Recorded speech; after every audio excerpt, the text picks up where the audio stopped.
પ્રેમજી, કેમ પુતળાની જેમ ઊભા છો? કંઈક બોલો. આટલા દિવસથી તમે કંઈક જુદું જ વિચારી રહ્યા હતા, પણ તમારી દીકરીના મનમાં કંઈક બીજું ચાલી રહ્યું હતું એ ખબર પડી ગઈ ને. આ બધું સાંભળ્યા પછી હવે એના સુખનો વિચાર કરીને નિર્ણય લો.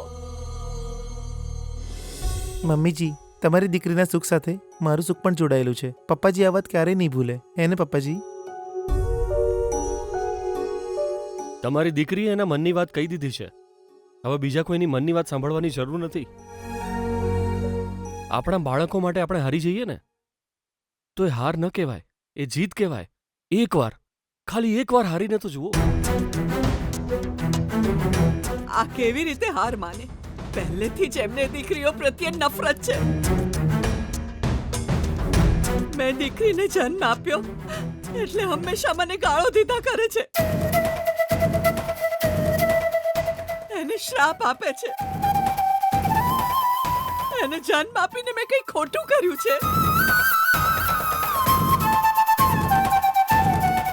ગીતાને જીવનમાં ડગલે ને પગલે સંઘર્ષ કરવો પડ્યો છે, પણ આમનું મન ન પીગળ્યું. દરેક વખતે ગીતાને ગાળો આપી છે, ટોન્ટ મારતા રહ્યા છે, અને અત્યારે આના લગ્ન કરાવવાનો પ્રયત્ન કરી રહ્યા છે અને એના પતિના ઘરે મોકલવા તૈયાર છે. એ પ્રેમથી નથી કરાવી રહ્યા, જલ્દી એમની જવાબદારી પૂરી થઈ જાય એવું ઈચ્છે છે. આવી સ્થિતિમાં એમના મનમાં દીકરીના સુખનો વિચાર ક્યાંથી આવે? દીકરીના પ્રેમ માટે એમનું મન કેવી રીતે પીગળે? બોલો. બસ કર સુશીલા.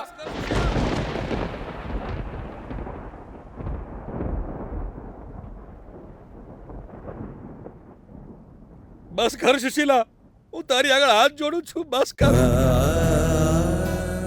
અરે તું પણ મને સમજી નથી શકી સુશીલા. શું કે છે તું સુશીલા? હું ગીતાને પ્રેમ નથી કરતો એવું કે છે? હે? હું મારી દીકરીને બહુ જ પ્રેમ કરું છું.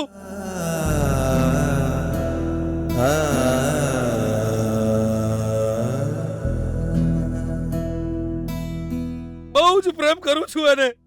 હા, હું એને એટલો પ્રેમ કરું છું ને કે આ દુનિયાના બધા સુખ હું મારી દીકરીને આપવા માંગુ છું સુશીલા. પણ હું જો એને મારો પ્રેમ દેખાડીશ ને તો એ દુખી થશે, કારણ કે પિતા અને એના પતિના પ્રેમની વચ્ચે હંમેશા કમ્પેરિઝન કરશે. એ વાત તો ખ્યાલ આવે છે તને? બસ આવું ના થાય ને એટલે જ મારા પ્રેમને છુપાવીને મારી દીકરીને ઉછેરી છે મેં.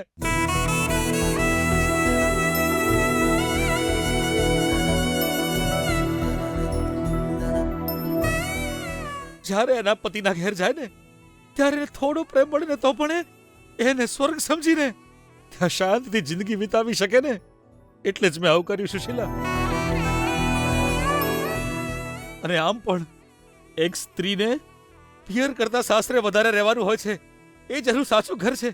એટલા માટે જ આટલું કડક વલણ અપનાવવું પડ્યું મારે. એટલે સુશીલા, એટલે જ મારું વર્તન જોઈને તમને બધાને ગુસ્સો આવતો હશે ને, પણ મારો પ્રેમ મારા મનમાં હતો. મારી ચિંતા કરવાની પદ્ધતિ તમને સમજાય જ નહીં.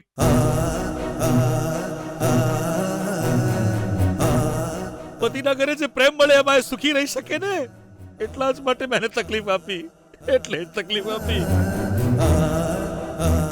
હું બહારથી હંમેશા એને ગુસ્સો કરતો રહ્યો, પણ મારા મનમાં એના માટે જરાય ગુસ્સો નહોતો. હા સુશીલા, હા, મેં ખરાબ વર્તન કર્યું, પણ હું મારી દીકરીનું ખરાબ વિચારું એવો નીચ માણસ નથી, એવો નીચ નથી. જ્યારે મારી દીકરી સ્વાભિમાનથી જીવતી હતી ત્યારે મને બહુ જ ગર્વ થતો. મંત્રી દીકરા સાથે લગ્ન થયા, એમના ઘરે જઈને એ બધા સાથે હળી મળીને રહે છે એવું સાંભળીને હું મનમાં ખૂબ ખુશ થતો હતો. મારી વર્ષોની તપસ્યા ફળી છે એવું લાગતું તું મને. એવું માનીને ખૂબ ખુશ થતો હતો, ખૂબ ખુશ થતો હતો.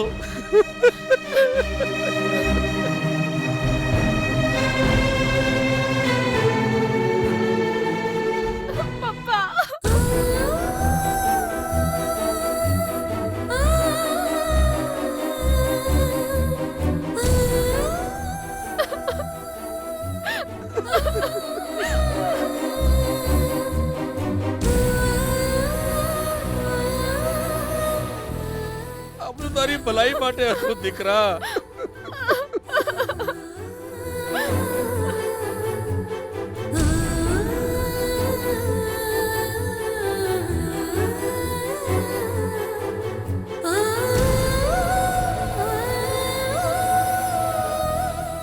વાવ.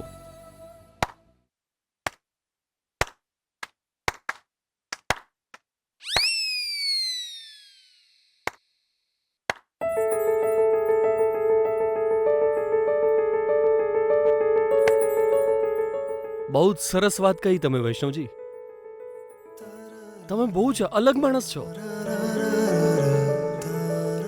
જો તમે તમારી દીકરીને આટલો પ્રેમ કરો છો તો તમે એના નિર્ણયનો વિરોધ કેમ કરી રહ્યા છો?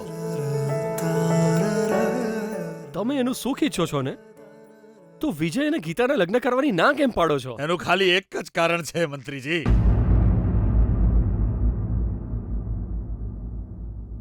કારણ તો બોલો વૈષ્ણવજી. વિજયની ઓકાત જ નથી.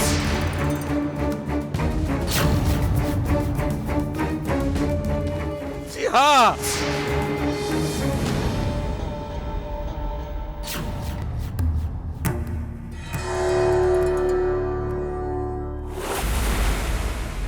અરે તમે કેવા દીકરાને જન્મ આપ્યો છે. ઈ આ ઘરમાં બધાને નચાવેશ. બધા લોકો પેટ ભરવા માટે મહેનત કરેશ, પણ તમારો દીકરો અનાજનું અપમાન કરવા માટે મહેનત કરેશ. અરે અત્યાર સુધી તો બધા અહીં જ હતા, અચાનક બધા ક્યાં છે ત્યારે આ ખબર નહીં. આ બધાનું કારણ તમારો દીકરો જ છે. અહીં 4 લોકો છે ને ચારેયના વિચારો અલગ છે. અરે આ પૈસાવાળાના ઘરમાં આવું જ ચાલતું હોય છે કે શું?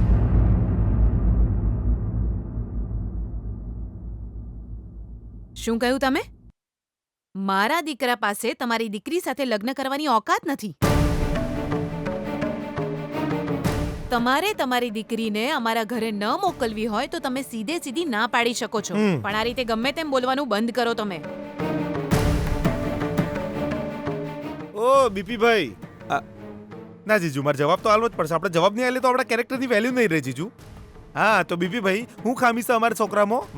મંત્રીનો દીકરો છે, ફૂલ પાવર છે એની પાસે. ચપટી વગાડશે ને તો લાખો લોકો એના માટે ઊભા હશે ને કરોડો રૂપિયામાં એ રમતો હશે.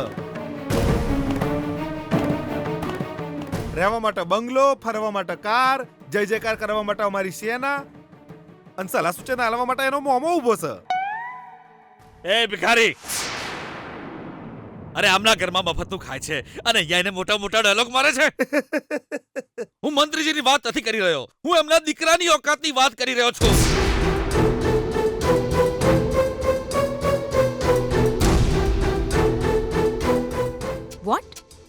What do you mean?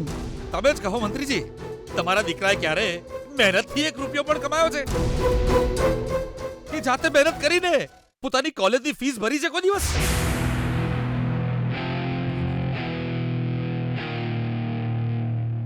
એ બધું જવા દો સાહેબ. મહેનત કરીને ભણીને પાસ થયો છે ખરો.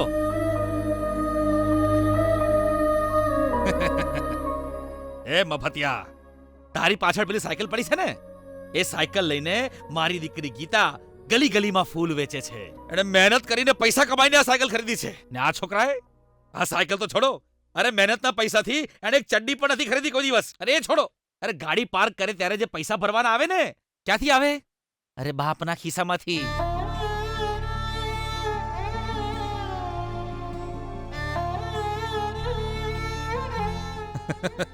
અરે એટલું જ નથી મંત્રીજી, આખી કોલેજને આ જ્યુસ અને ચિપ્સની પાર્ટી આપવા વાળો તમારો દીકરો જાતે પૈસા કમાઈને 1 લીટર પાણીની બોટલ પણ ખરીદી શકે એટલી ઓકાત નથી આની.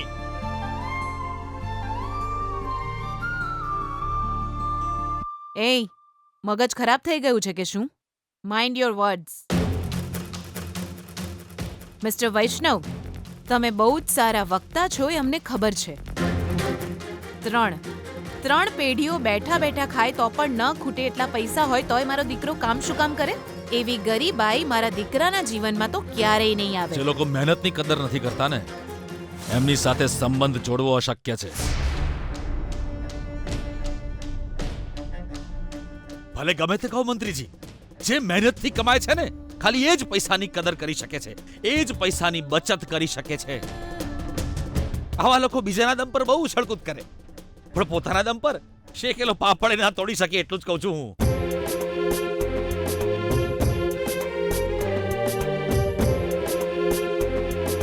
તમારો દીકરો અને મારી દીકરી એ બંનેથી એકદમ અલગ છે. એ બંને વચ્ચે કોઈ સમાનતા જ નથી. આ તમારો નાલાયક દીકરો મારી દીકરીને લાયક જ નથી.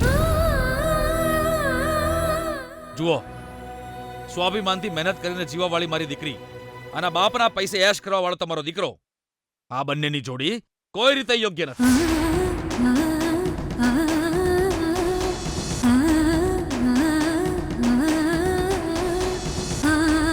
સાચું કહ્યું.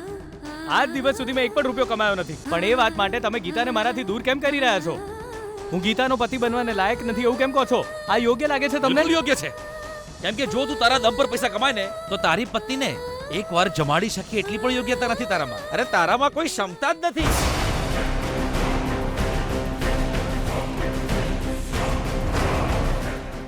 મારો અને ગીતાનો પ્રેમ એકદમ સાચો છે. એ જોવાને બદલે નકામી વાતો વચ્ચે લાવીને અમને અલગ કેમ કરી રહ્યા છો અંકલ? મારા માટે ઇમ્પોર્ટન્ટ છે, મારી દીકરી માટે સુખ શાંતિ છે, મારી દીકરીના ભવિષ્યની મને ચિંતા છે. જો છોકરામાં એક પણ રૂપિયો કમાવાની ઓકાત ના હોય તો કયો મૂર્ખ બાપ પોતાની દીકરી એને પરણાવે? એની કરતા તો દીકરીને કૂવામાં ધકેલી ના દઉં. તમે જ કહો મને મંત્રીજી, જો હું કઈ બોલું ને તો તમારા પત્ની શ્રી મને ટોન્ટ મારે છે. હા, હું ચોખ્ખું બોલું છું. અરે મંત્રીજી, એક દીકરીનો બાપ હોવાના નાતે શું મારા વિચારો ખોટા છે? તમે જ કહો. તમે યોગ્ય વિચારી રહ્યા છો વૈષ્ણવજી.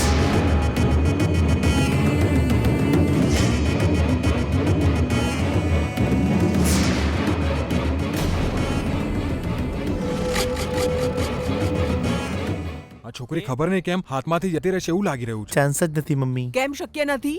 ત્યાં જો બધા મળીને વિજયને તક આપી રહ્યા છે. ના મમ્મી, વૈષ્ણવ પપ્પાજી એમના લોજિકથી બધાને ફસાવવાનો ટ્રાય કરી રહ્યા છે. મતલબ વિજયને ચૂપ કરીને મોકલી દેશે. ગીતા આપણા હાથમાંથી જાય એવો ચાન્સ જ નથી. ચલો જઈએ. જોયું ને તમે? મારી વાત તમને સાચી લાગી રહી છે ને? તો પછી મને કહો, આ સ્થિતિમાં મારી દીકરીના લગ્ન હું આને કરાવું એટલું ખરાબ મારું દિમાગ થોડી છે? ગીતા સાથે લગ્ન કરવા માટે હું યોગ્ય છું એ સાબિત કરવા મારે શું કરવું પડશે બોલો? વિજય, મમ્મા એક મિનિટ.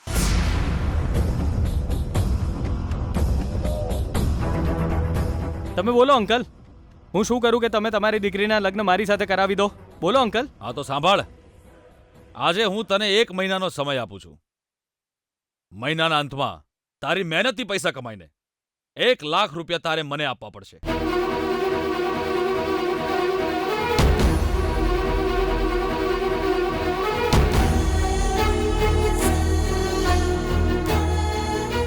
જો તું આ સમયમાં મારી નજરમાં યોગ્ય બની શકીશ ને તો જ હું તને મારી દીકરી સાથે પરણાવીશ.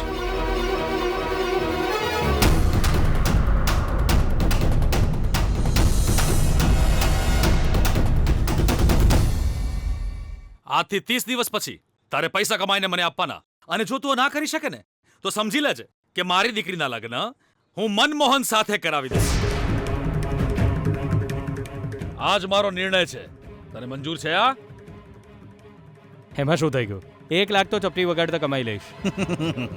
લાવીને આપવા સહેલા છે, પણ જાતે કમાવા બહુ જ મુશ્કેલ છે બેટા. તારે તારી જાત મહેનતથી કમાવા પડશે. તું કોઈની મદદ નહીં લઈ શકે, તારા પપ્પાના નામનો ઉપયોગ પણ નહીં કરી શકે. અને આજથી આખો 1 મહિનો તારું ખાવાનું, તારું પીવાનું બધું જ તારે તારા પોતાના પૈસે કરવું પડશે. અને હા, ભીખ માંગવાની નથી.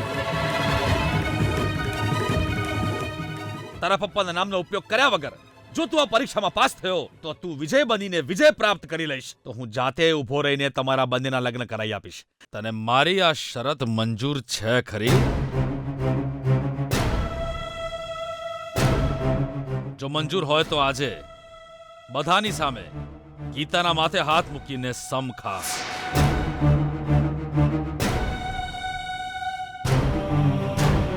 જો સમ તું તોડીશ ને તો સમજી લેજે ગીતા તારા માટે મરી ગઈ.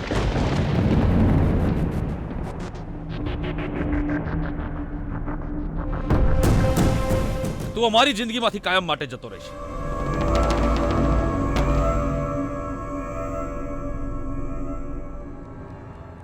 મારો દીકરો તમારી શરત નહીં માને. ચાલ વિજય, ઘરે જઈએ.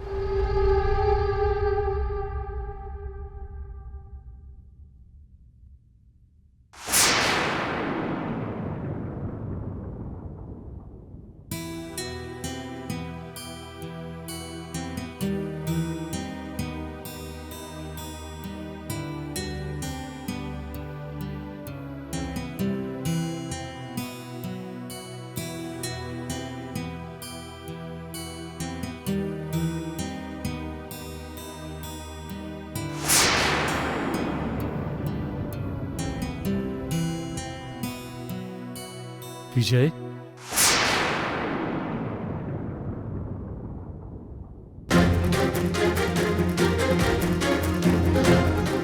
ડેડ, એક મિનિટ. વિજય, આ શું કરી રહ્યો છે બેટા? એક મિનિટ ડેડ, હમણાં ખબર પડશે.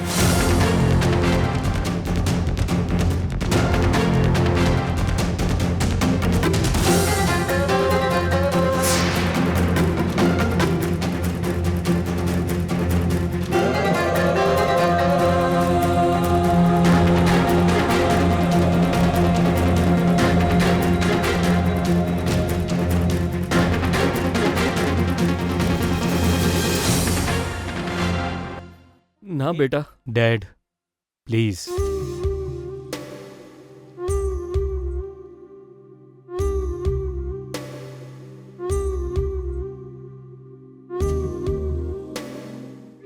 ગમે તે રીતે તારે આ શરત જીતવી જ પડશે. તારા પપ્પાનો આશીર્વાદ સદાય તારી સાથે રહેશે બેટા. તારે આ શરત જીતવી જ પડશે.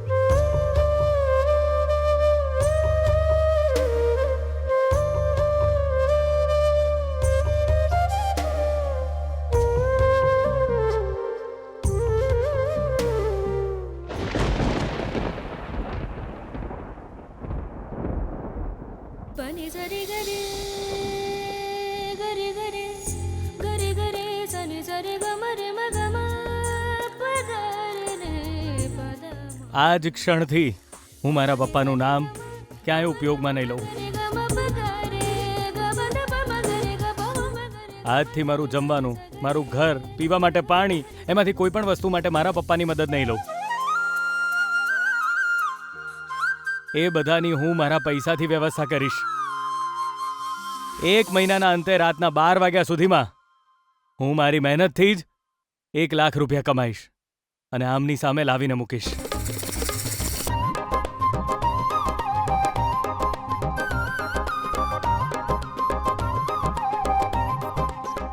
મારી પત્ની સાથે, એટલે કે તમારી દીકરી સાથે મારા લગ્ન કરાવવા માટે તમે તૈયાર રહેજો અંકલ.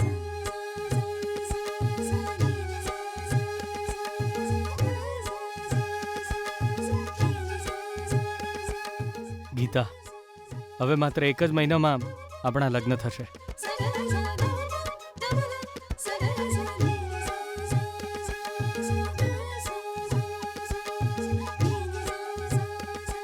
જોઉં છું. All the best.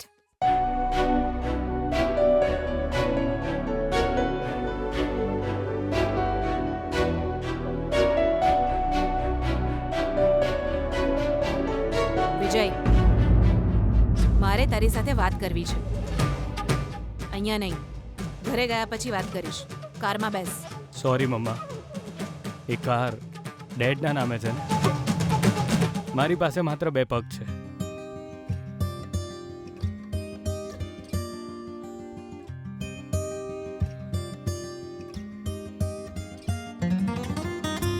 તમને ગર્વ થાય એવું કામ કરીશ ડેડ. હું આ શરત જીતીને બતાવીશ. જઉં છું ડેડ.